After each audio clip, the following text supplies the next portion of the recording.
Okay, I think that might be quite enough. Hello. Good afternoon, evening, good evening, wow. I'm still trying to find a good music mix to use so I don't get copyright struck. But, I guess this will have to do. The other thing I was using was just way too loud. What is this? Aesthetic anime music, I don't know. I'll figure something out, but I want something that is chill. And unfortunately, everything that I'm finding is very loud and kind of obnoxious. And I don't mean that, like, the music's bad or anything, it's all great. It's just that it's too loud for what I want. And, so trying to get the proper volume has been a little funky. I'll have to mess with this later, I suppose. But, hello. How are you? Good evening. How are you guys? How are you? How are you? How are you? So, got a couple of things going on. I finished the Torgaradon, and I really like how he looks. I can do some pictures eventually, later, some other time. But right now, I've got a new project to work on.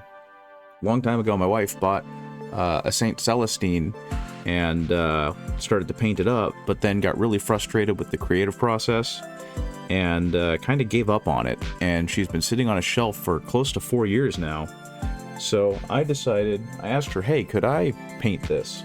And if you eventually want to paint another one, we'll just buy you another one. And she said, yeah, sure, go for it. Because she knows that I'm very interested in getting into Sisters of Battle as an army.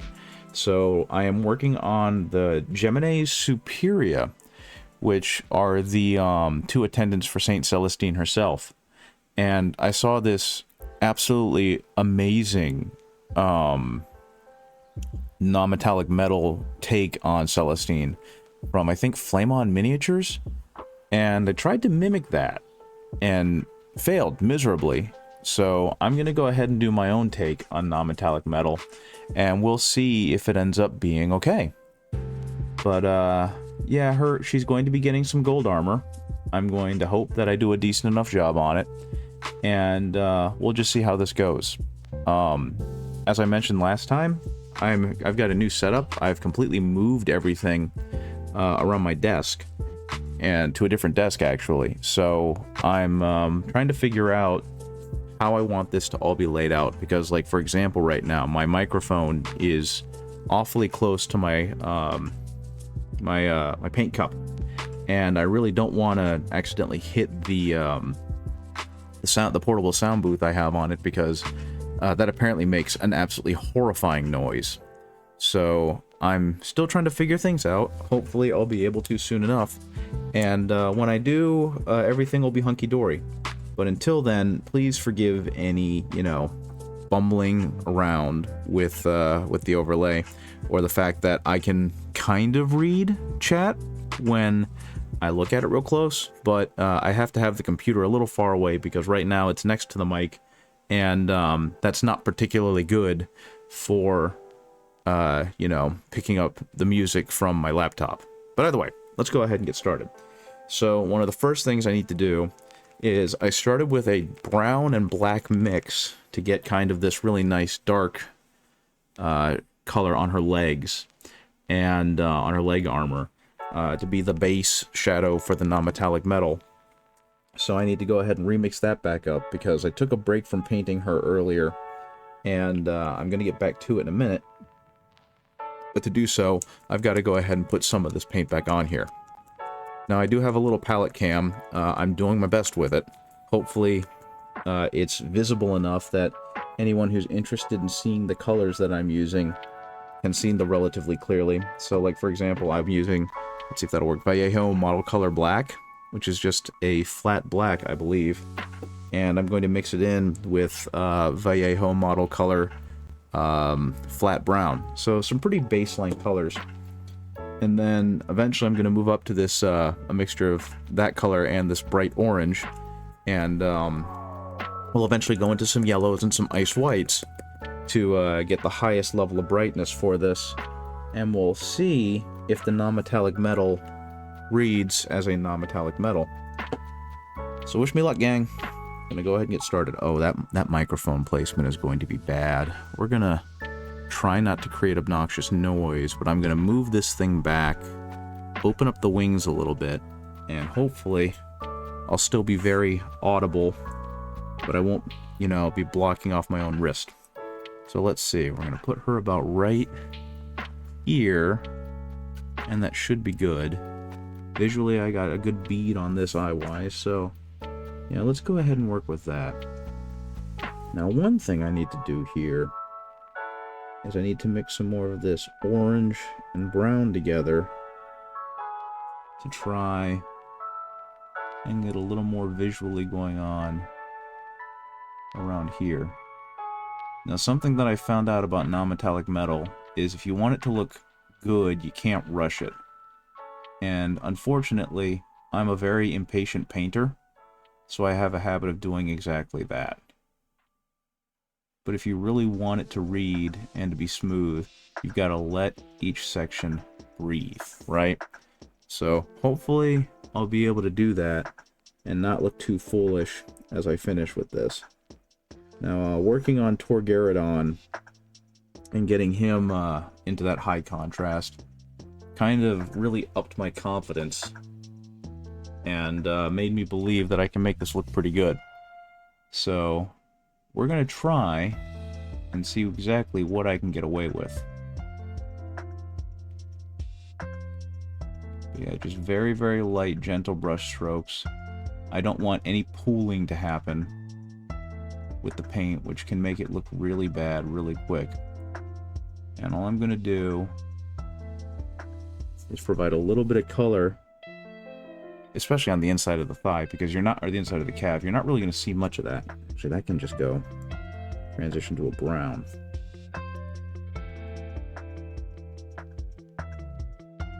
The deep shadows can remain, but this can go ahead and transition up to that brown, and that'll hopefully look okay.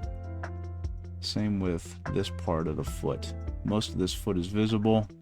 You'd be getting some kind of light on it. So we're going to make sure that light shows up. Okay. And then we're going to make sure to highlight the individual ridges on this boot so that it really reads, right? Let's see, what can I do here? I'm trying to keep this visible on here, but I'm having a struggle. Going with that brown, hopefully we'll add a little bit of a visual transition underneath the knee, and that will fade better into the orange I just put there. But yeah, the only problem with this is it's not an exceptionally fast experience. It's slow and requires a decent amount of patience and faith that it's going to look good in the end. Now, for those who don't know or are interested, the Sisters of Battle, the Adepta Sororitas, whatever you want to call them, are one of the coolest factions in 40k. They are fanatically devoted to the Emperor, who they do believe to be a holy deity, the God Emperor. And the biggest thing about them is that their faith is so strong in the God Emperor in 40k that they actually pray regularly. And if they pray hard enough and are virtuous enough and passionate enough, their prayers are answered in the form of miracles. And that's a huge part of their gameplay mechanic too, is that they have what are called miracle dice, which they can roll and get more of depending on various situations. And the only one I really know, because I actually haven't had a chance to play Sisters, is that if one of them dies, they get miracle dice. I believe if they kill an enemy, they get miracle dice. But there's a couple of different ways to get it. And when you do get it, you roll an extra dice, and that allows you to keep that roll, and then you can use it to replace another potentially worse roll later in the game. And so they've got that neat little mechanic going on. Something I really love about the 40k tabletop is how you know, the mechanics for the armies tend to do a really good job of presenting you with the feel of the army, right? And I think that's really freaking cool. But in the case of the sisters, my favorite thing about them is like their aesthetic. They lean so hard into the nun thing and the heavy religious iconography that everything about them looks it. Their armor, I just think, looks really neat. I kind of don't like the fetishizing of the nuns with guns, but I think the fact that it was like dangerous, it came from that same era as like the dangerous splatterpunk stuff, really elevates it for me. And I mean, just look at this lady. Tell me she is not the coolest looking thing in the world. So the fact that the power armor looks really good, they've got these neat wings, they got the robes underneath. It's an overall really cool look. And they use a lot of the same weapons as the Space Marines, just more human-sized. And I think that's pretty neat as well.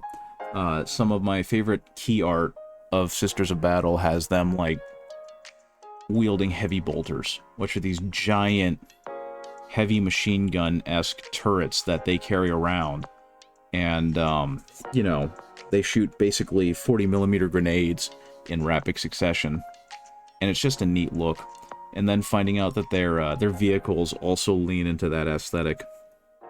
And I think the phrase that sold me on them was one that Bricky used when he was giving a quick rundown of each of the factions, was that the Sisters of Battle, as part of their military operations, will drop churches from low orbit to act as their garrisons.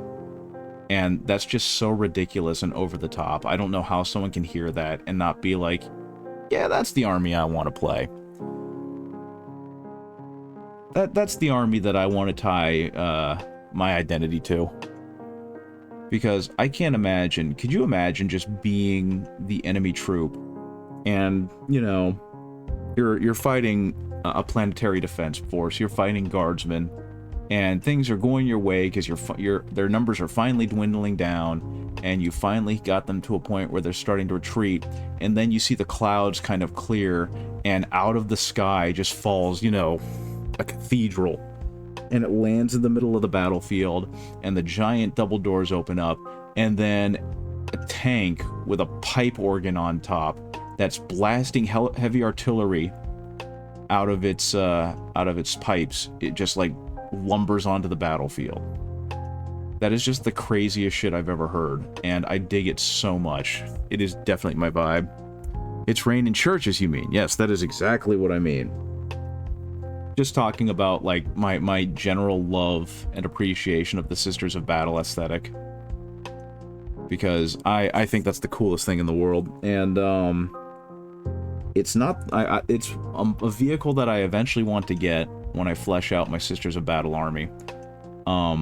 Back when I had a little more spending money, I bought the Immolator, which is like their Rhino variant with the stained glass. Praise the God Emperor. Exactly. Exactly. But yeah, I bought their transport with the stained glass shield in the front, and as much as I like that model, I'm really regretting the fact that I didn't just go ahead and buy the church organs that shoots heavy artillery, because that's so wild to me. I have no idea why my brain didn't immediately go there. The military church industrial complex, right? Exactly. So, eventually, when I start having more spending money again, and I can actually start committing to buying armies again, that's probably going to be one of the first ones I go to, is going to be the Sisters of Battle. I actually went ahead and rewarded myself for yesterday, because I think I mentioned it, but I passed my certification test that was like a month, it was supposed to be like a month-long online course that I did in 2 weeks. And I crammed for the test, and I took it, and I passed it, and decided to reward myself, so I bought some Blightlord, or Deathshroud Bodyguard, because that's another aesthetic that I dig so much, is just like the Grim Reaper vibe. So the fact that the Deathshroud are a bunch of heavily armored Terminators that carry those Sisters can be cheese sometimes, they are the best. That's what I love about them. I love the fact that you can't look at them and think they're being serious. But I bought some Deathshroud Bodyguard, which was a model that I've wanted for a long time. And while I did technically own it for a little bit, it was because I bought a lot of Death Guard. Like, someone was selling an entire lot. and it came with pre-painted, pre-based, etc., Death Shroud. And at the time, I was too afraid to like strip them and repaint them, so I just left them as was. But it was kind of a mediocre paint job, and so they ended up getting sold with a lot of other Death Guard.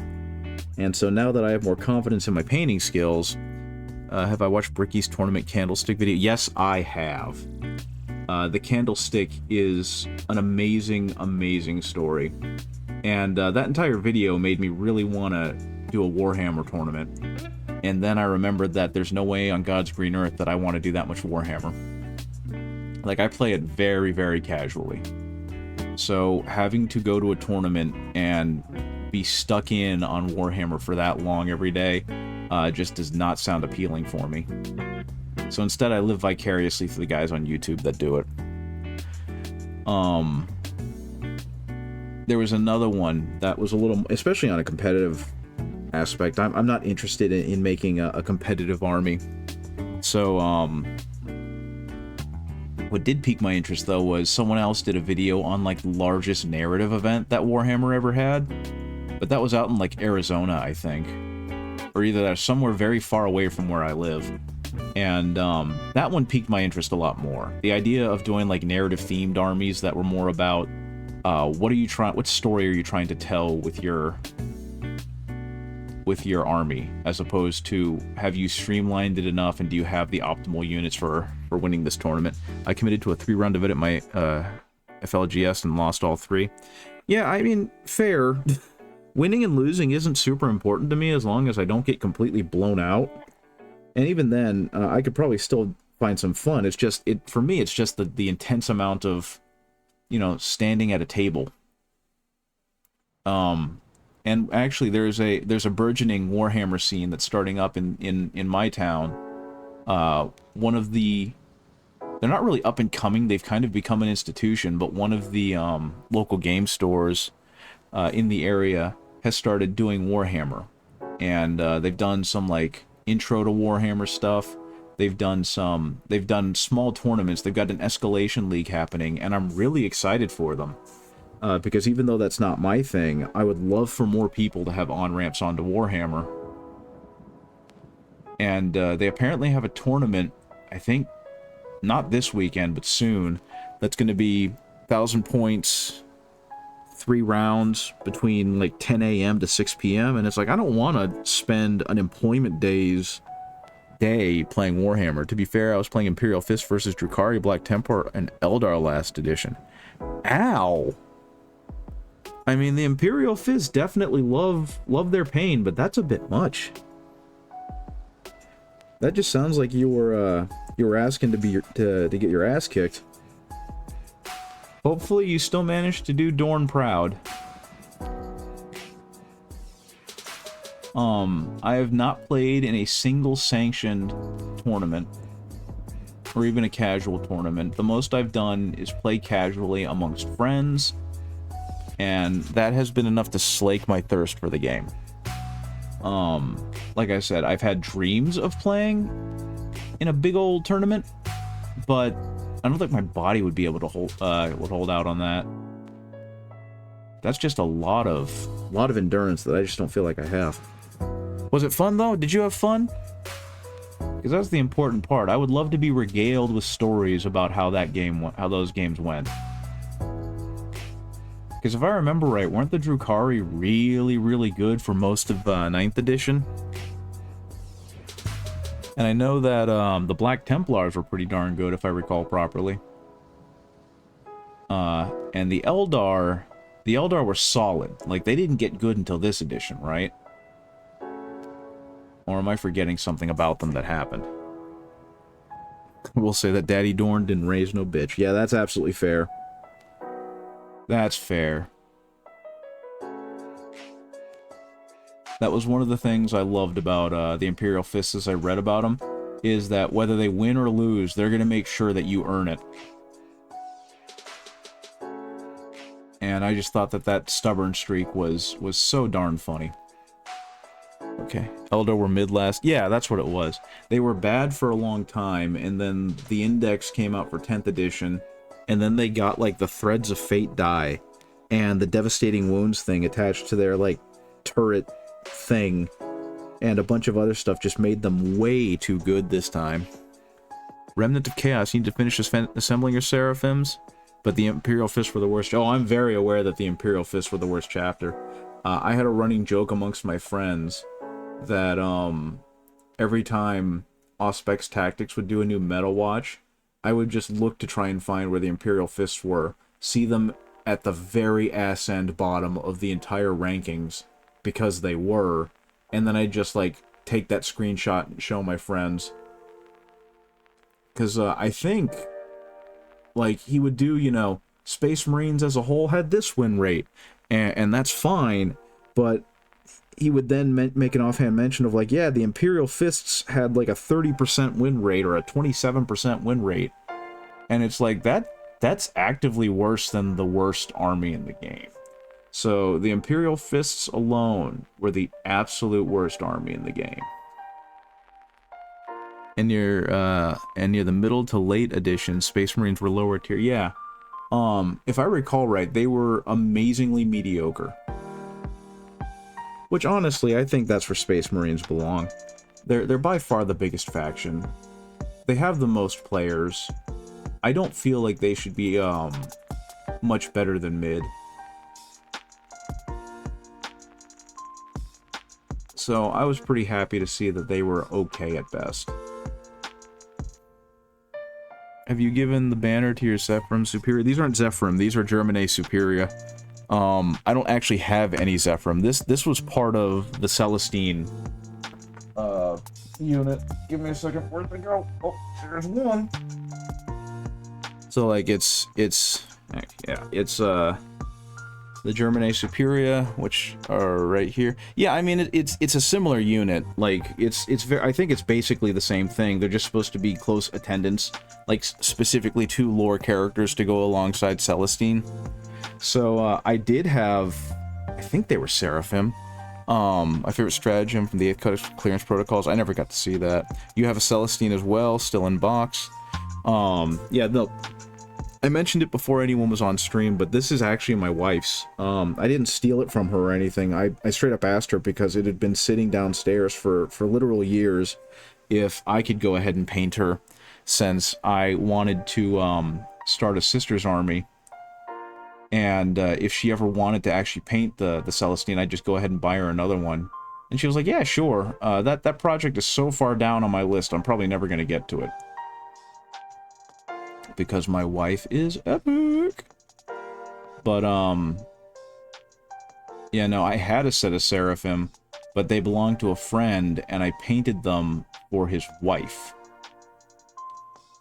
He just finished Morven Vol. That's another awesome-ass unit.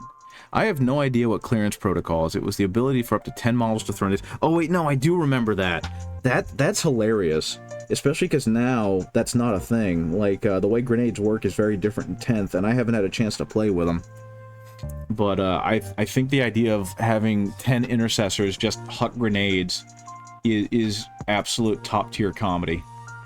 And also makes a lot of sense on the tactical level.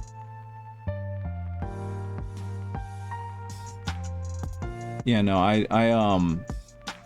I don't want to fall into the hole of overcommitting and buying an absolute ridiculous amount of Sisters of Battle, or of any army, and then getting overwhelmed by how much I bought, and then get, like, painting paralysis where I don't want to paint them. So my goal is to get, like, the combat patrol of Sisters, and then paint that up. And originally it was because I was helping host a tabletop gaming club at the school that I worked at. But since I don't work there anymore, that's no longer a concern. But the goal was to get, like, a bunch of combat patrols ready so the students had, you know, a variety of armies to play with, and then build from that to 1,000 points. 10 assault intercessors on the charge. Oh my goodness. Yeah, the combat patrol is not really great, don't get me wrong. It feels more like a poo-poo platter of Sisters of Battle models, because there's no real coherence. But I guess if you're just entering the range, and deciding whether or not you want to play it, it's not a bad box, because, you know, it's not beholden to any one specific playstyle. You might be like, well, you know, the Arcoflagellants didn't do it for me, but I really like the Penitent engine, so I want to get more of those. Because, to be honest, especially now that it's its own game, I'd much rather have a combat patrol that's fun and varied than one that's hyper-focused. And that's kind of why I want to do it. Because, again, the goal was to have a bunch of combat patrols as a sampler. And while that obviously is not happening, I'd still love to have that situation where if there's ever like a new Welcome to Warhammer type setup at the LGS, I can just bring 10 combat patrols and let people go hog wild with them. Because the last Welcome to Warhammer event I went to, he had Tyranids and Space Marines. The new Space Marine combat patrol, are you talking about the Dark Angels one, or are you talking about the actual Space Marine one? Because the Leviathan Space Marine one sucks. But I like the fact that it builds from like a starter box. You bought Celestine 2 boxes of Penitent engine, so I'm slowly getting to a full Sisters army. Gonna run 3x1. Oh my god. You are just going to be beating people to death with your baby walkers. The generic one, yeah, it's not great. I appreciate the approach that they went to with it, because they wanted your starter box to build towards a Space Marine combat patrol. And so, and I guess especially for beginners who are just getting into the game, giving them limited units so that they had limited decision making and like mental load was a good idea, because Warhammer's starting to really get beyond, you know, the target or the audience that it originally started with. So helping people get into it is definitely a way. Yeah, no, the price is definitely obscene and unfortunate. The Space Marine Combat Patrol at 160 is a travesty. But I suppose because it's the exact same models in like the starter boxes, they're really trying to push you towards buying a starter box with a friend and splitting it and paying for a whole lot less. You know what I mean? And that's the constant recommendation I see, is don't buy the Tyranid or the Space Marine starter boxes. Buy like whatever the edition is that gets you most of those or all of those models, and split the cost. Because you basically get 2 combat patrols for the price of 1. And like that makes sense. I think Games Workshop is in that weird place where, obviously because of the pandemic and a couple of other fortunate events, they've grown far faster than they expected. And their audience has changed dramatically over the past few years. And so now they're in this weird, you know, in between where they've still got these old business practices and these old business procedures, but they've got to cater to a slightly different audience. So I feel like eventually their intro products are going to become even cheaper as their boutique products become more expensive. Because I can't see them realistically trying to sell like they're selling right now. Unless whales just keep buying their stuff. But yeah, I'm not trying to just be like, Games Workshop can do no wrong. They clearly can. It's just that I feel like they're in that learning process of trying to figure out how do they market themselves and how do they present themselves financially to a whole new audience, you know? But I'm not a business major, and I don't know business. I am not Mr. Business. I am Mr. Paints the Minis. So that's what I'm gonna do. And I'm just gonna sit back and watch what kind of shenanigans Games Workshop manages to pull. What I think would be great is, as an Imperial Fist player, is a board of tactical squads that essentially is just a Horus Heresy Assault Force, but you know, 40k only is meta for new models GW is trying to push. Yeah, that would be great. You mean like the big $300 boxes that they've been putting out?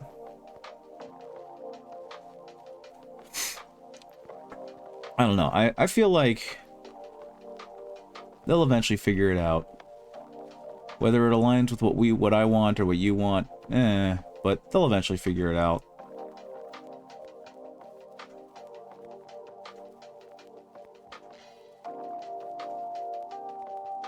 You picked up the Mark III. I want that so bad.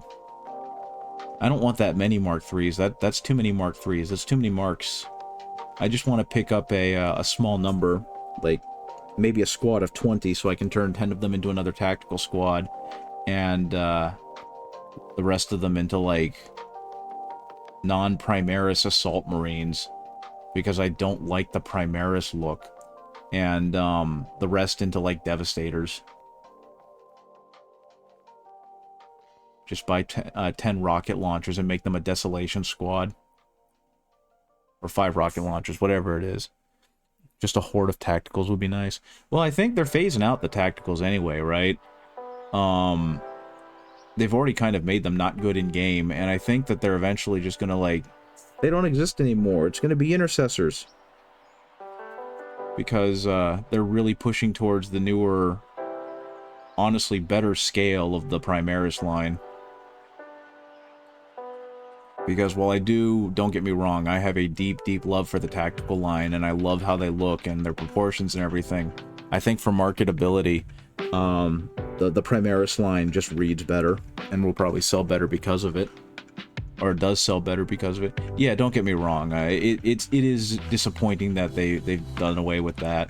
But, you know, push and pull. I'm not going to claim I agree with everything Games Workshop does, but I understand why they're doing this thing. Yeah, the new horde... I mean, I think that's what it is, too. To compound on that, is that for people who really want to keep with like, the Firstborn stuff and play Warhammer like that, that's what the Horus Heresy and Age of Darkness is kind of becoming, right? They want you to still be able to do that. They're just going to focus it in on like, the older designs for Warhammer, and that's why all of that is getting released in plastic. I mean, that's kind of what I think. I think they're trying to figure out what the happy medium is, and unfortunately, they're just going to have to go with, you know, whatever the market tells them. And yeah, the new Horus Heresy models are beautiful. I'm very excited to see who the next Primarch is going to be. I can't wait to see. Most of the criticism is that there's no rules for, like, Orcs, Eldar, etc. Yeah, no, that's also a problem. I mean, they're not going to be able to please everyone, right?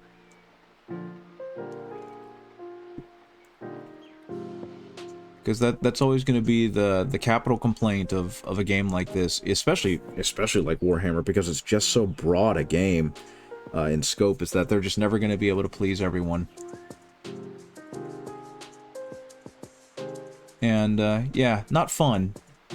Not fun. I'd love to have the things I want to have, but the company growing, right? The company growing.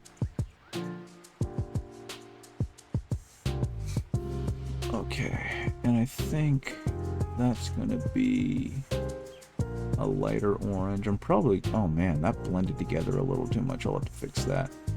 I was not expecting to do the Germanet Superior in this style. Like, I thought I was just going to make them gold or something. And leave Celestine for, like, the really heavy non-metallic metaling. But, kind of realized I'm scared to practice on Celestine, so all the practice is going to be on these ladies. And, hopefully by the time I get to Celestine, I'll have a really strong idea of how I'm doing this. And, she's going to look drop-dead gorgeous. But until then, I'm just going to be really scared while I paint this one. Because while Torgaradon turned out real nice, I was not going for a gold look with him. His was meant to be very markedly yellow. These ones, I'm trying to go for, like, typical super bright heavenly gold. And I don't know if you can see the palette camera very well, but I've been kind of stuck at orange for a while because I'm kind of scared to move on. Actually, no, wait a minute. Let's go brown orange with that. Do a little bit of the chest piece. I don't know. I think one of the other things that's starting to overwhelm me a bit with 40K is the fact that they are introducing new armies and new factions every edition, which I understand they got to do to keep the game fresh, but like, it feels like a lot. How many factions do we have right now? We have over 20 factions, don't we? So at some point, not only are they going to have to try and balance the game around it, I say with, you know, a side eye, not only are they going to have to balance the game around 20 plus factions, but now the players are going to have to try and remember about these factions. And again, I applaud their creativity because they're really doing a good job with making them all feel pretty unique. Right now I'm switching to guard for a bit so you can come back to guard. Yeah. That's another army that I kind of want to do, but I don't have the time or resources or money to do. I'd love to make a guard army. I actually, through a Patreon with a bunch of third-party stuff, I have the STLs to do 1,000 points of guard using their combat patrol and like 1 or 2 other units I want. But again, I just don't have the time or money to actively put together a guard army. Just another in a long list of I wish I had it. But that's okay. Just more to aspire to. And then on top of that, one of the other users that pops in, Arya, she's got me wanting to do like an Age of Sigmar army. So it's like Jiminy Christmas. Now I gotta do that too. And it's not just one. I have strong vested interest in wanting to make like 3 or 4 Age of Sigmar armies. And then of course I'm looking at how Warhammer Fantasy is starting to get their orcs and trolls and whatnot, and just how darn good those model looks, and it's like, man, I don't want to learn how to play the old world, but I really like these models. So at some point, what's going to end up happening is I'm going to end up just buying the models I like and painting those and saying, I'm not learning no games. I'm struggling enough with Warhammer. I don't have time to learn these other games. But honestly, you've seen some models for Age of Sigmar and you're like, damn, I know, right? They're just jaw-dropping. To some extent, though, to me, that's kind of the joy of this hobby, is it's like, you don't have to play every game. You can just collect and paint what you want. And that's where a lot of my interests lie. I just want to paint cool things, make it look cool. So if you were to play an Age of Sigmar army, like, do you have any interest in doing Age of Sigmar, or are you just happy with 40k?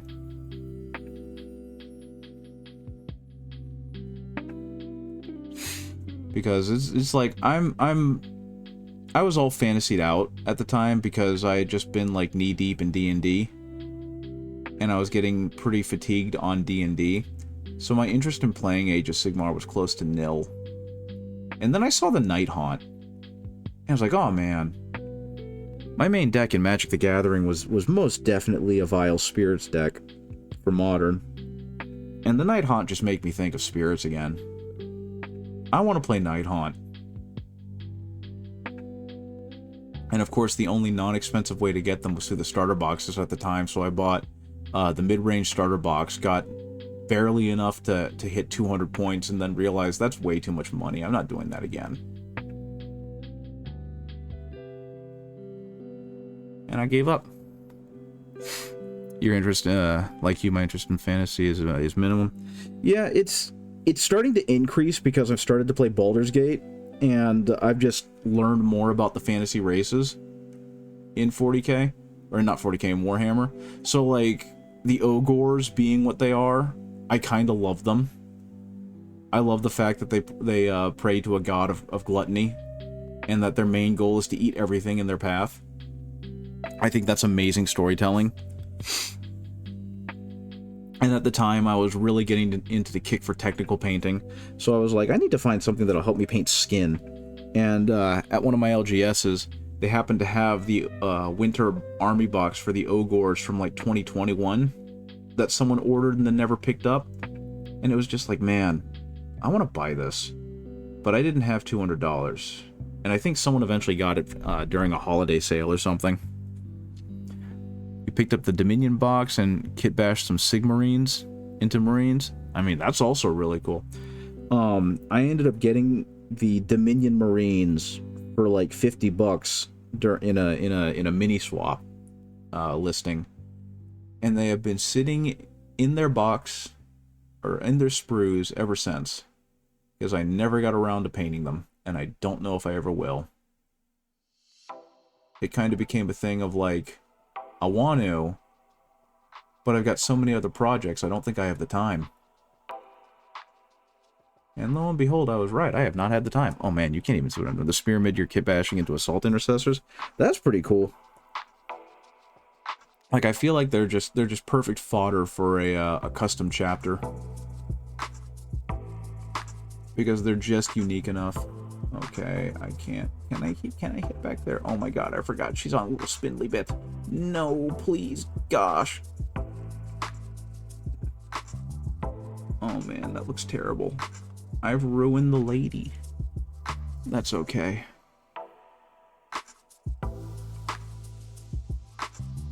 I've not actually ruined the lady, I'm just being melodramatic. But yeah, just working on slowly building up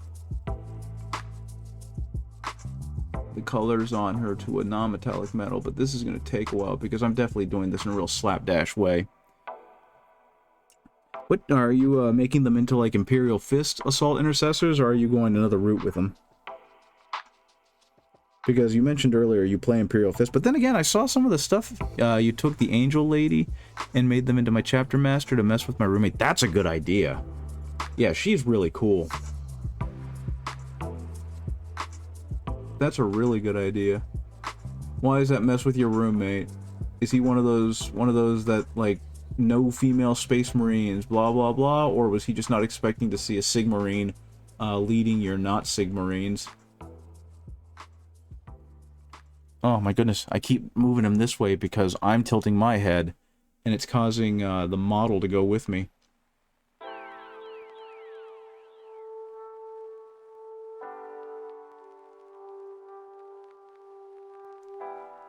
Okay. Yeah, that actually is a really good idea. That I might do that with her, because I do have a chapter master that I did for my Imperial Fists already. I used Gravis Captain, and I gave him some a unique head, but he doesn't have to be the chapter master. I can make one with crazy wings and an awesome spear. That'd be fine too. A spear is good too. Okay. Roommate, well, my roommate, I'll tell them lore bits 20 times over because they ask. I mean, that might be that, but that sounds like it might get a little bit exhausting. I know after a while, I mean, I was a school teacher, so I can't imagine, because I have to do it, having to repeat myself a ton of times.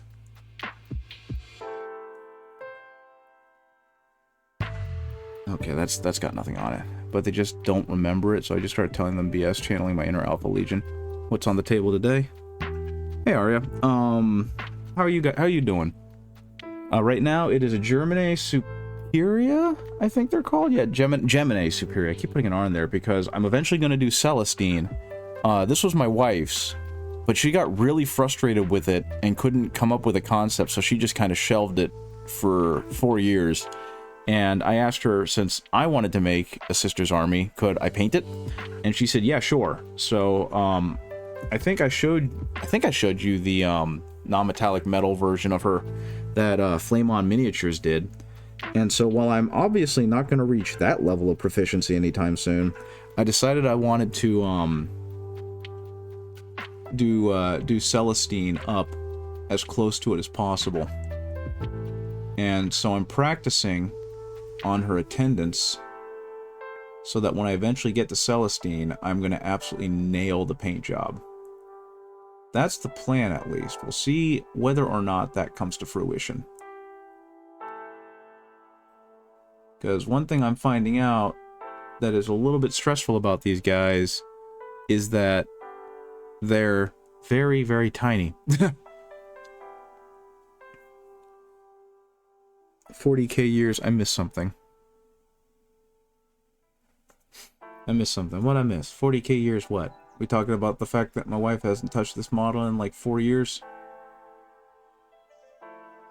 Because when she first moved in and we were at one of the game stores, she saw Celestine and thought it was a really cool model and decided to get it. And then joined me in a painting session and tried to start painting it. And absolutely hated assembling the thing because it's so tiny. How long it'll take to reach that painting level? Yeah, I'm still in like some kind of awe that it took Flame On Miniatures over a year to paint his Celestine. Or like 8 months or whatever. Though don't get me wrong, I get it. That's one of the most beautiful models I've ever seen. I thought it was like CG or something when I first saw it.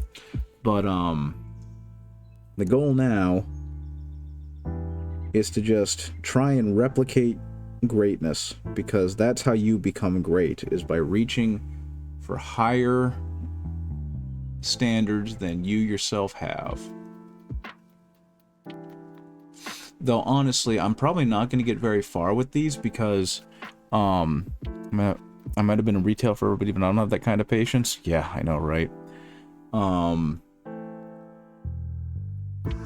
I think I mentioned this yesterday, but I went ahead and rewarded myself for passing my certification exam, and I bought some Death Shroud Terminators, which is a Death Guard model that I wanted to put together and paint for quite a while. So these lovely ladies are probably going to take a back seat to that, and you guys are going to get to see me make some really gross looking Grim Reapers. Thank you. Yeah, that test sucked. I like to consider myself a pretty good test taker. I was a pretty good student in school. You know, near the top of my class kind of thing in high school. Graduated from my master's degree with like a 3.9 GPA. All that kind of stuff. Passed every other test I've taken in the past decade with flying colors. But I just barely, by the skin of my teeth, passed that certification exam. And it was because, first of all, I tried to do like a month-long training program in 2 weeks. And secondly, because that training program told me that these were the type of questions I'd be asked, and these are what's going to be on the test, and this is what I've got to focus on. And so that's what I studied.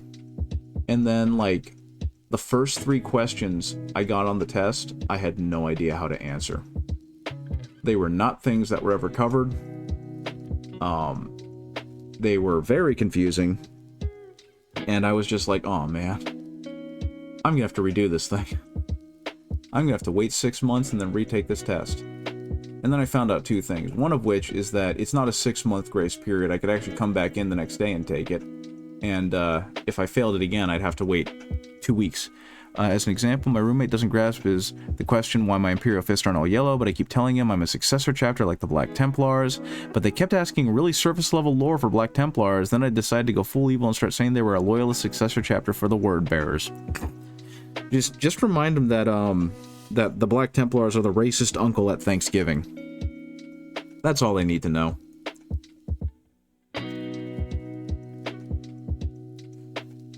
But yeah, so that initial barrage of questions that were not in the wheelhouse of what I studied really was off-putting. And, you know, I managed to muddle my way through the rest of the test with some of the knowledge I did have, and passed it by like 2 points. Which I think translates to like 1 question. So I passed and I don't have to worry about it anymore.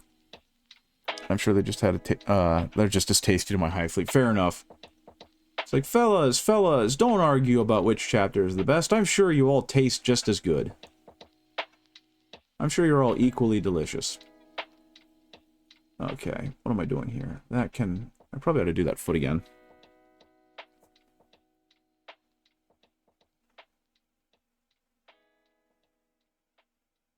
I forgot, Arya. What are you theming your Hive Fleet? What fun, inspiration have you taken for yours?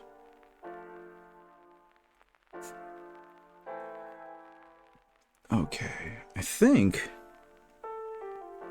much to my great chagrin,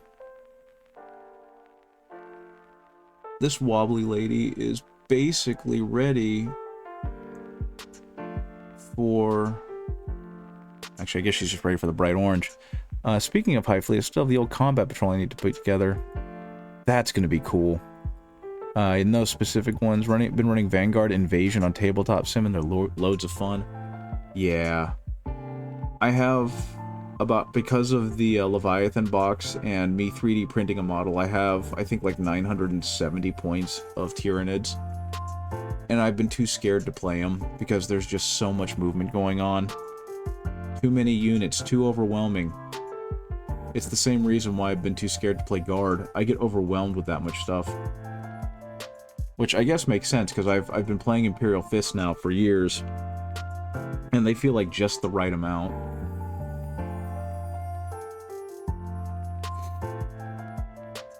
Though that's another thing. I started my whole Warhammer hobby playing Tau, and never really got to play a tabletop game with them. And so I'm kind of... I sold them because I wasn't too happy with the paint jobs, and I didn't really want to go through and repaint them. But knowing now that I don't have to play with the same army restrictions they used to have, I kind of want to go back and do like an all battlesuit Tau army. Okay, nothing new. I just want to have a Tau army that's nothing but like big gun. Just, you know, 9 broadsides and a Shadow Sun. For my Tyranids, you've been kit bashing them, so I'll have 8 limbs named Orochi after the Japanese dragon, which I think had 8 heads and a tail. I think that Orochi was a serpent, wasn't, or a snake, wasn't he? Broodlord leading 10 Gene Stealers is nuts. I bet. Doesn't he give them all like lethal hits or something in melee? Or not lethal hits, devastating wounds. He causes Broodlord causes a whole bunch of problems. I have a single Gene Stealer unit that I painted just because I like the look of her. I painted a Magus, whatever it's called. I have one of those, and I painted it just because I wanted to paint it. And it's in my display case now. And I kind of want to take it back down and paint it better. It's become one of those models for me.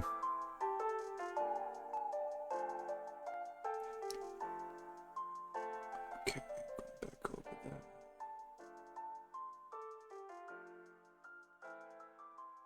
Orange.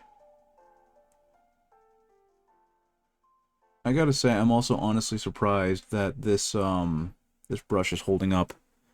If it was a serpent, I'm wrong, but then again, depending on culture, serpents be water dragons. That's absolutely fair.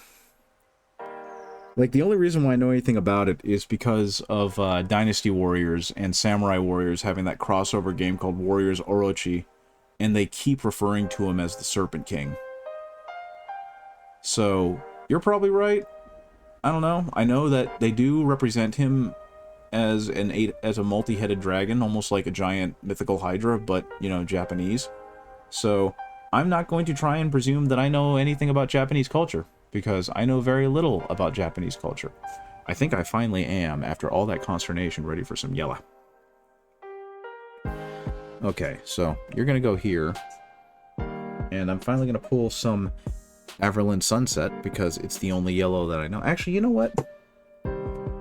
No, I'm not gonna use Averland Sunset. We're gonna go a different route here. Where'd it go? Nope, that ain't it. Nope, that ain't it. Nope, that ain't it. Where are you? I have another yellow. There it is. I have Vallejo Gold Brown, which is what I was using as my Imperial Fist Vallejo replacement, but Averland Sunset's just too good a color. I think I know that it's cool as hell. That is true. You need to get back to working on Alariel.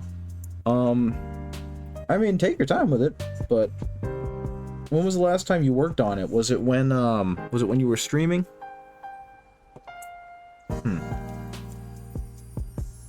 You were going to stream yesterday, but then the day got all screwy? That's absolutely fair. That kind of happened to me too.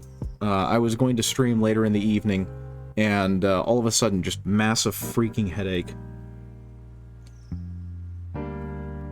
that, and I was also kind of coming down from the high of having passed that exam that I was very sure I failed. So between all those, the other night when you and Atsu were doing hobby stuff, yeah.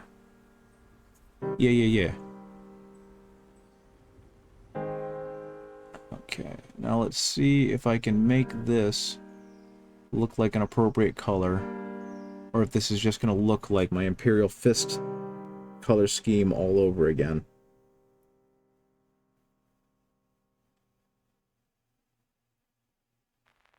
Okay, we're going to do a very warm gold for this. I think I know what I might do for my high fleet paint. Also, Fulgrim should show up tomorrow. Oh my goodness, Fulgrim's going to be here! You're getting Fulgrim at the same time I'm getting my Death Shroud bodyguard. We're both going to have cool shinies to show, but yours is going to be much cooler because Fulgrim is a whole freaking unit. A whole freaking unit! Am I even on camera? There we go.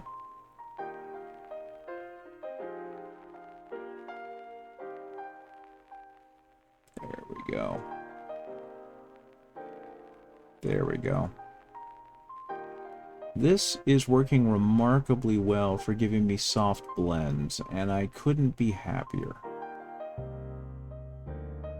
Yeah, when you start streaming that thing, I actually don't think I'll be able to stream tomorrow after 5, because I think tomorrow I have friends that are going to be doing Baldur's Gate with me.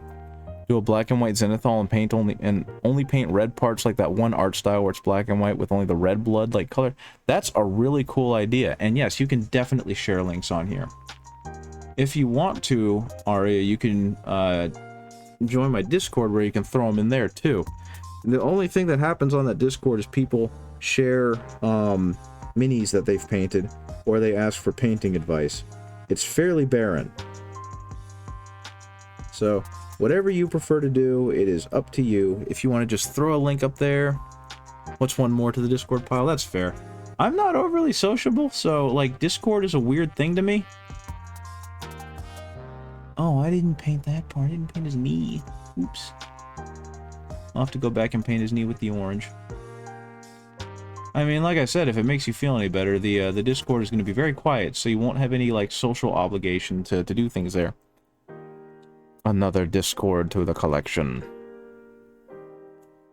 Okay, this color is turning out lovely, and I think it is all due to nothing. I have no idea what it's due to. Okay. Let's check out what got posted, because the Discord. Hey, Aria. Boom. There you are.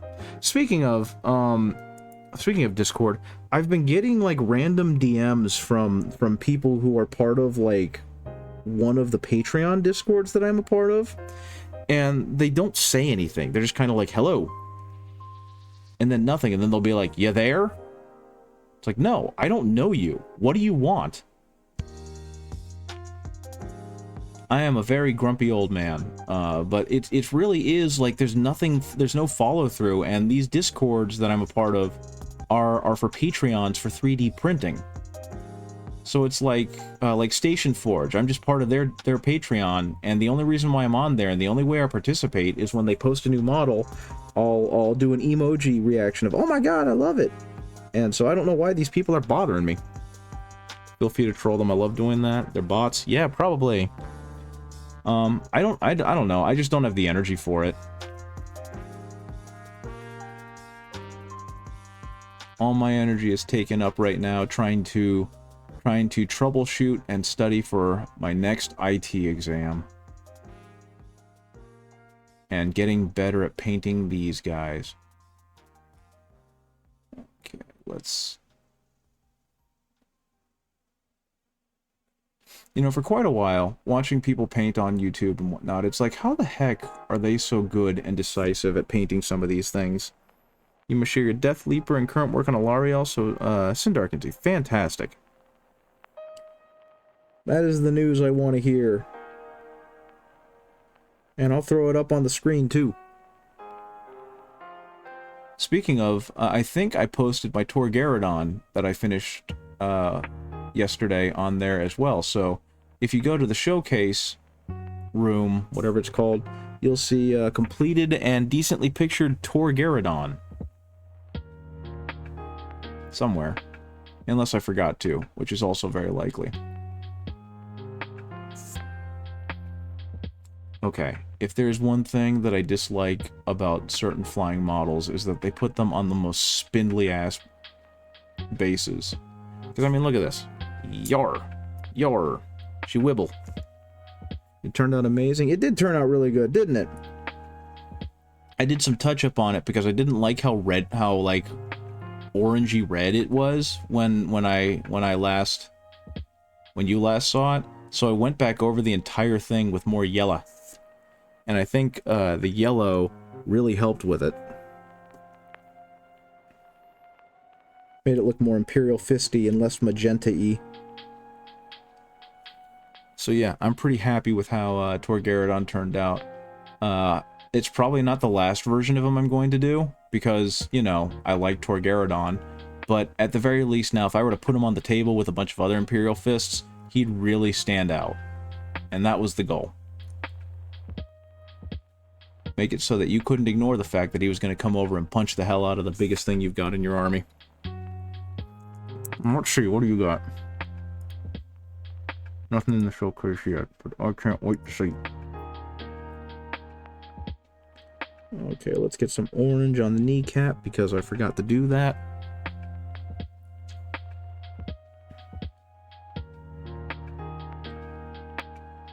Yeah, unfortunately, because of the lighting in this area and the quality of the camera that I'm using, a lot of, gosh darn it, she keeps just going all over the place because I can't hold her steady.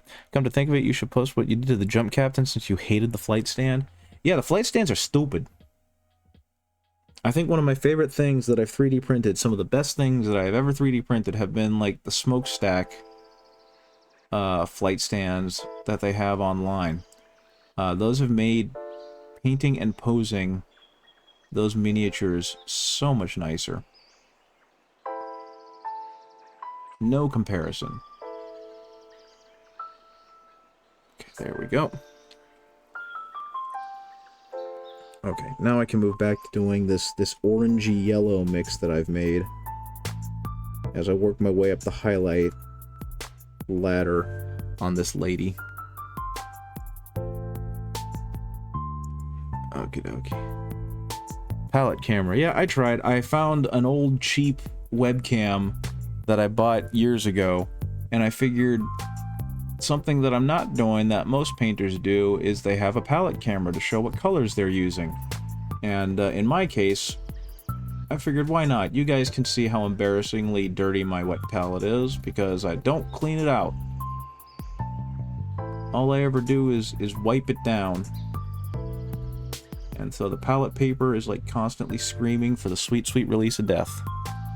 How are you doing, MTG Ranger? How are things going? I'm right now trying to do a non-metallic metal Gemini Superia from the Celestine box, and praying that I can get her to look like she's shiny with gold. So we will see how this turns out. Clean palettes are for the rich. Fair enough. Yeah, I mean, actually, this, you know, they have all the ones that are proprietary and that are from, like, Red Grass Games and whatever other fancy places you want to go. But, this has been, by far, my favorite palette I've ever used. This one was just like a I don't remember the name. That was just one I found on Amazon. And, I'm doing well. Discovered I've lost the instructions to one of my kits somewhere. There is a Reddit, a subreddit, called, like, Warhammer Instructions, I think? Which is pretty on the nose. And if you just, they have like PDF scans of quite a few of the Warhams. So if you're talking about the Warhams, you might be able to find it there. You didn't finish the basing on your jump captain? Well, that's unfortunate. Well, at least you figured it out now. I'm doing okay. You've used it a few times? Yeah, I've used it on a couple things. Oh, look at that death. Look at the colors on that Death Leaper. Yeebus. That's pretty. That's real pretty. We're gonna open that in browser. And we're gonna, actually no, we're just gonna open that up in the Discord. And I'm gonna hope that Discord works okay. Let's see, window capture. We're gonna go to Discord? No, I don't want to do that, actually. That's scary. That's too much personal information. Okay, we're gonna open you in browser. Open you a new browser. And then we're gonna go back here, and we're gonna go to that one. Yeah, because I'm gonna go to boom. Look at that. Absolutely gorgeous. Love the basing you did on that, by the way. That's something where I feel like I'm still weak at. This is Arya Silverfire's Death Leaper. And yeah, those colors are just, you know, chef's kiss. But yeah, something I feel like I'm still pretty weak with is basing. I don't do a good enough job with that. So that looks really freaking good. I love that color scheme. If I hadn't already decided for my Tyranids, that's probably where I would have gone. That's some great inspiration. Now let's look at Alarielle. Oh man, that metallic is looking so good. Oh my goodness. Look at that. Look at that Alarielle. He used a Turbo Dork metallic color shift paint for the beetle, which is perfect because it's a beetle. And beetles deserve to be multifaceted. Now, unfortunately, I'm having the issue where I don't have my glasses, so I can't quite make out the tree figuring on there, but that looks so good. And finally, Diablocore. So Arya did something really cool. She took Bellacore's model and, like, with heavy inspiration from Diablo, painted him up. So here's the last one, Diablocore. Bam! Hopefully that'll show up. Look at that. That is Diablocore. That's a good-looking model. My goodness. And I got to see that thing in person. It is really pretty. I almost feel like, Arya, we should get you a Stormcast Eternal and have him, like, on the bottom being struck down. And that way it can be like Diablocore, you know, killing one of the heroes from the game. I don't know, something like that. Anyway, Sindarius has his. He's got a champion, he's got his jump pack, and you've got the Praetor from, one of the Praetors from the Age of Darkness box. Here we go. Bam! Man, I love being able to show off models. This makes me so happy. Let's go ahead and move that over there so we can get... Yeah, look at that. That orc is getting what he deserved. Yeah, these guys look good. I like what you did there, where you have them pushing off of like a shattered ground. That's really cool. And I love the coloring you got on the Praetor. I ended up taking the head off of mine and using him for my chapter master. And that just makes me so incredibly happy because he, you know, it's the most amazing, or not my chapter master. Yeah, my chapter master, because it's the most amazing, silly looking mustachioed face ever. So that made me incredibly happy. And for my actual Praetor, I gave him like the sergeant's mask off of the just the tac squad kit.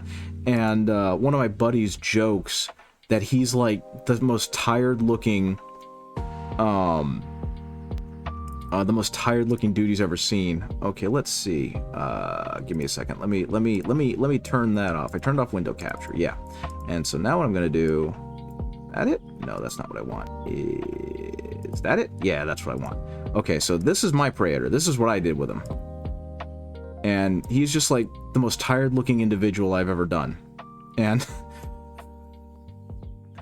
yeah, so I tried my best, and I think he turned out pretty okay, but I love just how incredibly done with life his face looks.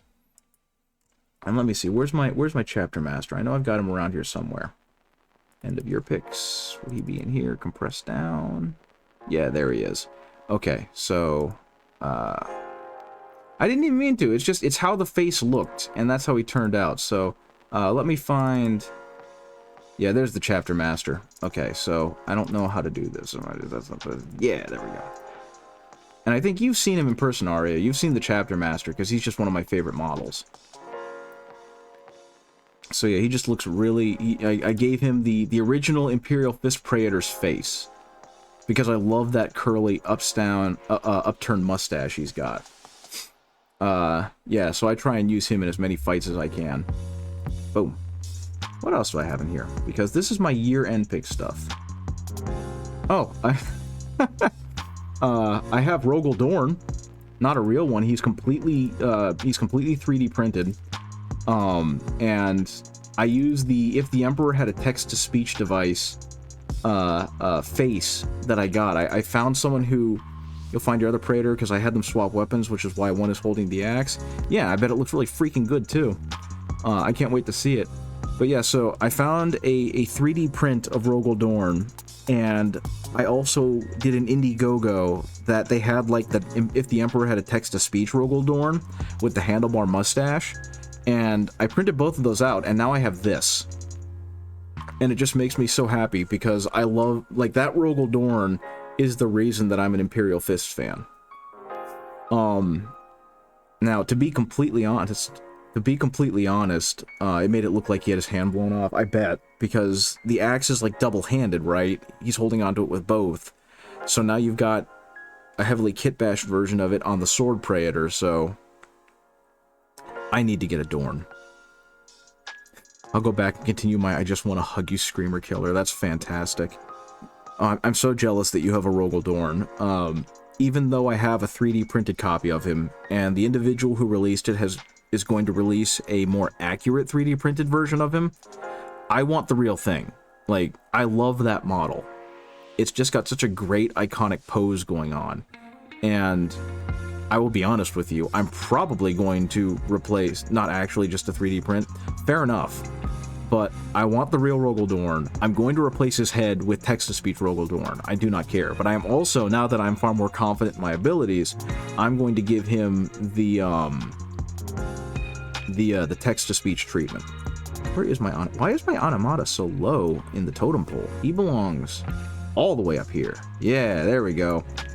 I should be here at all times. Okay, but anyway, enough of that. I'm gonna get back to painting what I was painting. So I'm working on her, and now that I'm back from that tangent, I forgot what I was doing. I think I'm at the point where she is getting some orange mixed with some yellow to kind of work my way up from this like brown to orange to eventually like ice yellow combination. So that's what we're gonna do.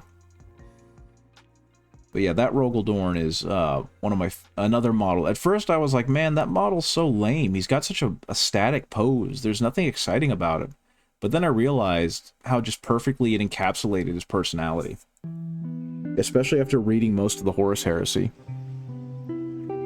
Because, you know, he is completely unfazed by the chaos around him. He's got dead bodies all over the place.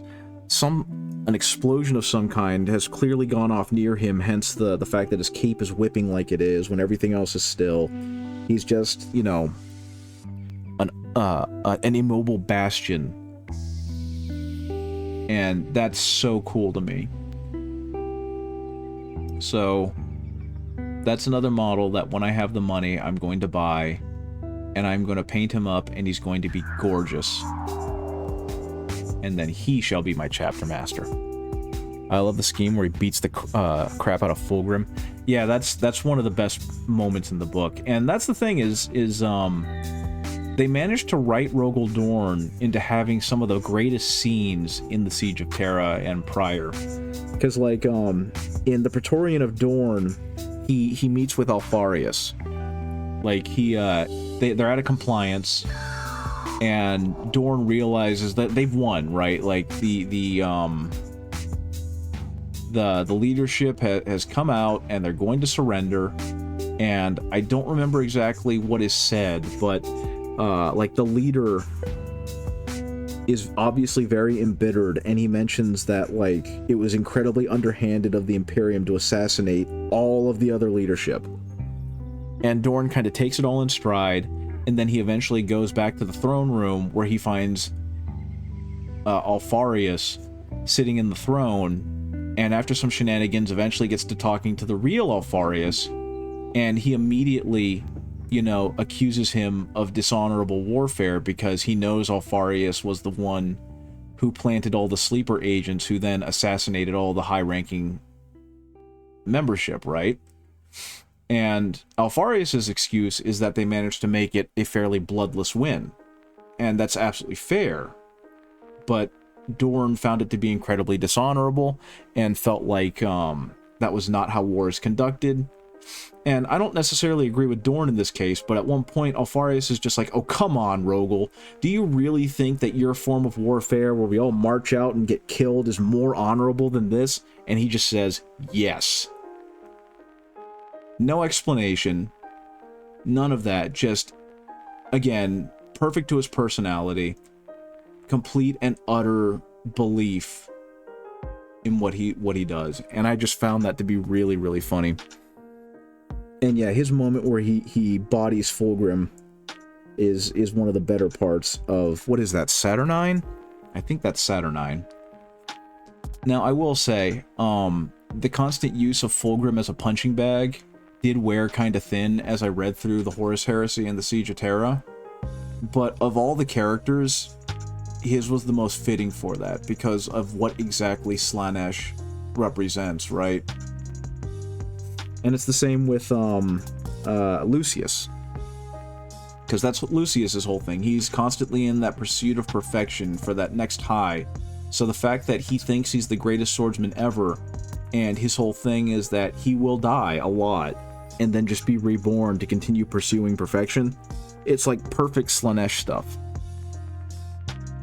So yeah, I know that 40k and Warhammer and the Black Library is not, you know, haute couture literary masterpieces, but I kind of love that in this very, very stupid world, they've managed to create some fairly high-minded concepts, and by and large executed them very well. And so 40k gets a lot of respect from me for that. Oh, new boys. Is that a Typhon heavy siege tank? My goodness. Let's see what we got here. Oh, there's the rest of your boys. Yeah, you gave him the severed hand and the battle wound and everything. That's freaking awesome. Okay, let's do that. Okay. Love the work you did on the flaming blade too. I hope they bring Rogel Dorn back and give him the Emperor's Claw. It's a Bane blade. Oh, okay, I see it now. I'm sorry, I don't have my glasses on. Okay, so let's see, chrome. Yeah, that's what we want. Boom! That would be a really great use for him. I didn't even think about that, because I know that he's missing the hand in current lore. And yeah, the Emperor's Claw would be pretty good with that. Look at that thing. That's really cool. I need to get me an apothecary, because I do not have one. And yeah, I love what you did with the battle damage. And then you got this one. Is that the 3D printed Rogel Dorn? Yeah, you have the, I don't want to say any names because I don't want the guy to get outed, even though this is a you know, a microscopic stream. But, I know who you got that from. It's the same model. Same manufacturer. And yeah, I definitely dig those assault intercessors. And I can see that, okay, I see, it's the Alpha Legion transition. That looks fantastic. That crackling effect you got is really good. And your chapter master up there. Yeah, that's a good combination of things. Okay. Okie doke. You're proud of the apothecary helmet for the casualty? It looks really good. It's all fantastic. Okay. Gonna go back to painting now. But yeah, thank you for sharing. It's still in the Discord. If anyone else would like to see it, then you can go ahead and join the Discord that's linked on my Twitch page. And then you can join and you can post your own makes. Give us something else to ogle.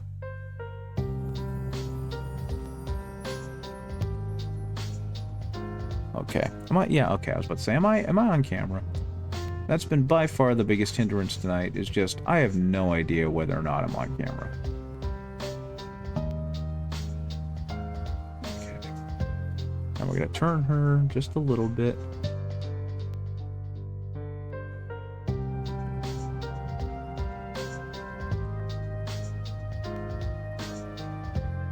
And again, all I'm doing is a very, very subtle shift. And it's probably not that subtle by, you know, a skilled painter's standards, but just trying to do as subtle a shift as possible from the dark brown to the orange to this orange yellow that I've got. You feel so bad about keeping your project in camera view? Yeah, it's really hard to do. And that's been my thing when I'm just trying to find a good angle where it's both in view and in view in a way that like helps people see what I'm doing. And so I don't even know if it's in focus. The chapter master is going to stand in for your Lord Solar model. You just need to get a bigger base. Yeah, that's definitely a good idea. Okay. And so that's what I mean, I'm lucky because I've got a basement with an exposed ceiling. And I've got like 2 fairly large desks down here. So I have one of those arms, that articulated arm, and I can clamp my cell phone in it. And right now it's hanging above me, which has been an absolute godsend of an idea. And that's made it so that I'm no longer bumping into it. And it's definitely made for a better viewing angle. But now the biggest issue for me is like the zoom, because it doesn't have a good zoom because it's a cell phone camera. So eventually, I'll get myself a mirrorless camera that I can hang up there with a lens that actually has some control over it. And then I'll be able to do much better zoom with much clearer results. And I'll also be able to adjust all the lighting and whatnot so that everything's not so washed out. But that is going to be a situation for financially stable Benry to worry about. Yeah, I mean, I realize that I'm incredibly lucky to have the space that I have. Because I basically have, like, I think it's a 15 by 20 section of the basement. On the occasion, I run dorm models of Gravis Captain because, tasty Gravis. That is true. I mean, in my case, I have too many Gravis Captains as is. I 3D printed the other one that's, like, lunging forward, and eventually got rid of him because I realized I didn't like the 3D print, and the pose, while dynamic, is not my favorite one. I like the one that I currently have as my chapter master because it's just such a great, like, he looks like a game piece. And I think that's super cool. So he's the one I've been sticking with. Okay. But yeah, I actually haven't had a whole lot of time to play Warhammer recently. All my friends have been too stressed out and too tired and too busy to play. So, mayhap eventually, sometime, I will get time. But until then, I will just make sure that my models are as beautiful as possible before they get blown off the table.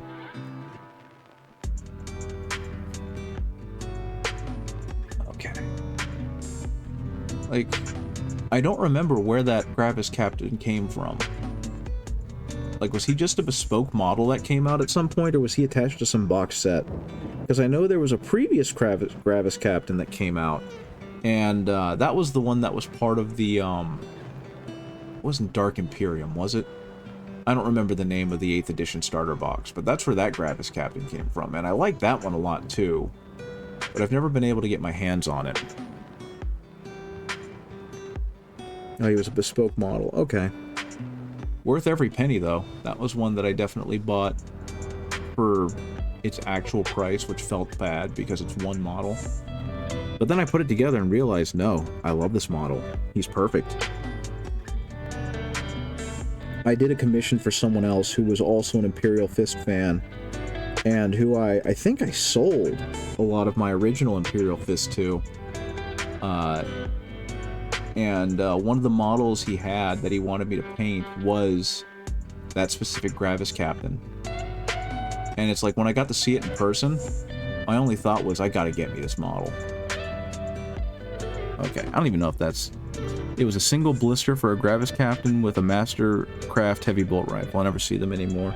Yeah, I rarely see them either, so I'm really happy I got the one I did, and I'm really happy I was able to do what I was able to do with them. Like, I'm always kind of leery to kit bash, because it's like, now I don't have the original model. And those are things I actually think about and care about. Because it's like, the original model's expensive. I don't want to, you know, mess it up. But of all the models I have, that's the one I'm most happy that I messed around with. But yeah, no, actually, do I have him? I did a Salamanders. I have a buddy who plays Salamanders, and he just does not have the time to paint his own models. And he's kind of left all of his stuff at my place, since I have a much bigger basement than he had storage space. And I painted a Salamander Captain for him that was that specific bespoke model. Or that specific model. And at the time, it was probably one of the best paint jobs I've done. You would love to have 3 of the Emperor's Champions model. Yeah, that's another good one. Let me see if I can find it. Paint the 2nd Black Templar and the 3rd Kit Bash. Exactly right. So yeah, I did this one for him, and I was really proud of how the magma turned out. Like, the how the base looks, because I feel like I nailed the lava base around him. But, I actually changed that blade, because I didn't like the fact that it was kind of a sloppily done energy blade. And now it's like a molten metal. Actually, one moment, I can probably find it. Give me a second, I'll be right back.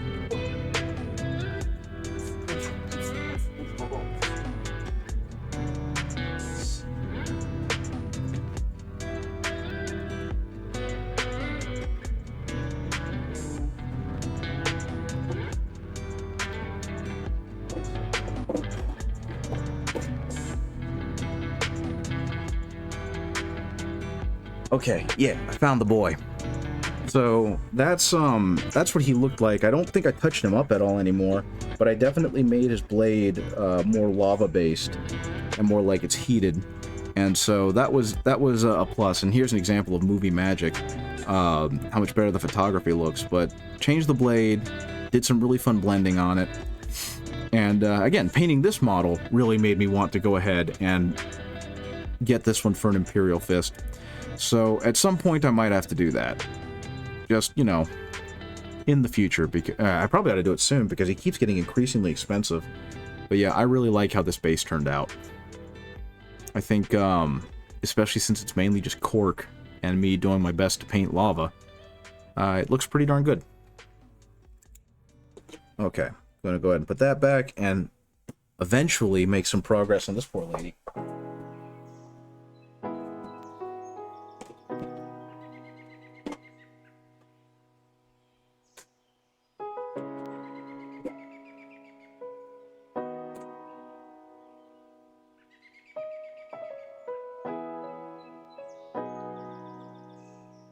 And I'm back. So I think what I was working on next was, yeah, I was doing the top part of her thigh on her lunging leg. So gonna need a little bit more of that green, yeah, or that, not that green, that orange yellow. Bayard's Revenge. That's the name of that one, isn't it? Just gonna go ahead and do some very light brushing and hope that I can get this to blend well enough.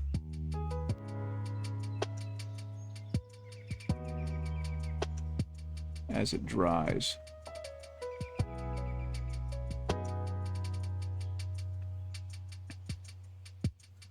Okay.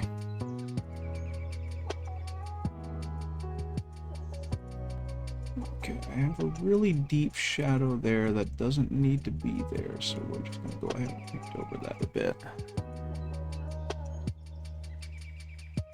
Okay. Turn that over to get the flat side. Do some edge highlighting across the edge of it. Actually, work that part back down because that's going to be in shadow.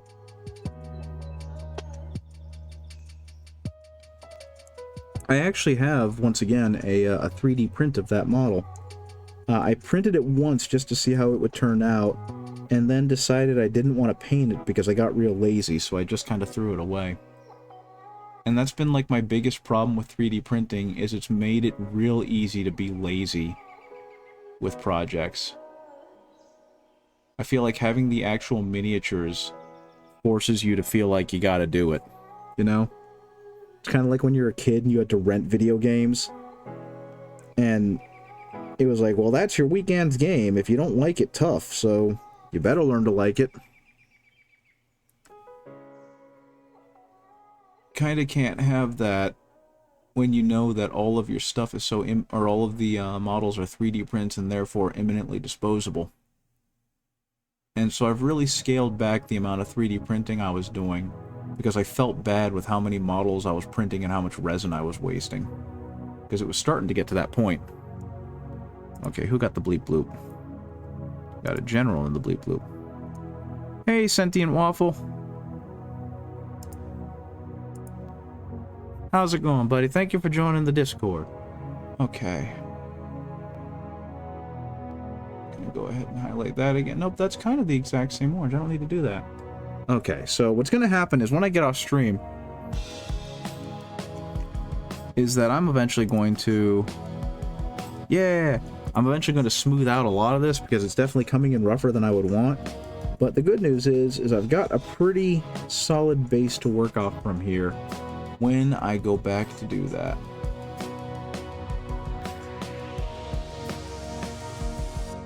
Most of this is turning out pretty okay. It's definitely very rough, but nothing too bad. I don't feel like I've made any egregious screw-ups yet, like I have with certain other paint jobs.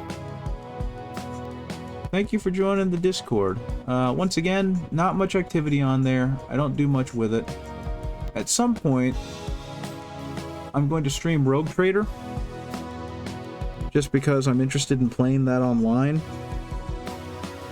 And I'm not exactly sure what kind of Twitch integration it has on it, if any. But I think I'm going to go completely against my gut feeling, and I'm going to play like pure dogmatic Rogue Trader, who is just awful to Xenos, and is like pure God Emperor, and just treat everyone horribly, because that's what it feels like that game requires. Which goes against my own personal proclivities, because I'm a goody-goody, and I like playing as the nice guy. There's other kit bashes from the Dominion box. Very cool. I'll have to give those a look in a minute. Right now, I'm trying to actually make some progress on this lady, because I feel like I've neglected her to try and show off some of my models instead. At some point, whoops, I hit the mic stand. Commissar playthrough? Yeah, exactly. Okay, what we got here? Oh, those are some really good kit bashes. Those are some really cool kit bashes. I see you use some Death Guard pieces on there too. Very nice, very nice, very nice. If you want to see it, you're going to have to see it on the Discord. Okay. I'm going to do a mid-tone right here because I seem to have jammed everything just a little bit too far up here. Yeah, that's way too much brown. So we're going to go back down with this brown orange, which will hopefully blend everything together a little bit better than what I had. And then I can go to this orange yellow, water it down just a little bit, and then go from that brown orange to the orange yellow and blend that together. But yeah, normally when I play video games, I'm a big woosie. I don't like being the old... It's from the old Dark Angels kit, the old Terminator Command Squad. Really? I guess so. Yeah, okay, I can see it now. Looking at it from far away, it looks like one of the helmets from the Death Guard's Plague Marine set just cleaned up. But now that I actually squinted my eyes a little and checked it out, I can definitely see what you're talking about. Okay. And that, if you manage to hear that ping, is most likely my signal that I need to wrap it up. I've mentioned it before on stream, but on Tuesdays, my wife has had a long-running D&D campaign with a bunch of her friends that she does via Discord. And so I usually take that time to myself downstairs, either to stream, to paint independently, or to just kind of chill and play like Baldur's Gate or something. But I just got a pair of texts, and those texts tell me it's probably her saying she's done. So I never did her shoe. Losing my mind. I'm gonna go ahead and finish up this layer of orangey gold on both her foot and her inner thigh, or inner calf, and then I think it'll be about time for me to go, and I will send you guys somewhere else for a fun little raid. So let's see, that with just a little bit of that, and we'll kind of let the colors do the rest for now, and I'll come back and clean this up when I can get a better view of it with the light. Oh my goodness, no. Oh no. There we go. Okay. So, this is all the progress. Tuesday is a great D&D day. I guess because nothing else is happening, for the most part. So yeah, that's where she looks like now. Hopefully I'll be able to get her up to a super bright yellow gold, because that's what I'm going for eventually. I'll have to review that video myself. But let's see who else is online. Every day is a great day for D&D. I do not disagree. Okay. The only bad day for D&D is the day where no one can D&D. Let me see, can I mute this real quick? Mute, okay. Oh, we got Broken Eyed. They're doing a Warhammer. Well, it looks like they're doing a commercial, but we're gonna go ahead and raid Broken Eyed. Okay, / raid. No, why is my chat giving me a warning about what I can and cannot say on chat? I mean, I actually know the reason, but that's silly. Okay, so raid Broken Eyed. Okay, guys, well, thank you very much for joining me. I hope you guys have a great rest of your evening, and I will see you later. Probably not tomorrow, because I'll be... actually, no, maybe tomorrow. Who knows? Anyway, I'll see you later. Bye-bye!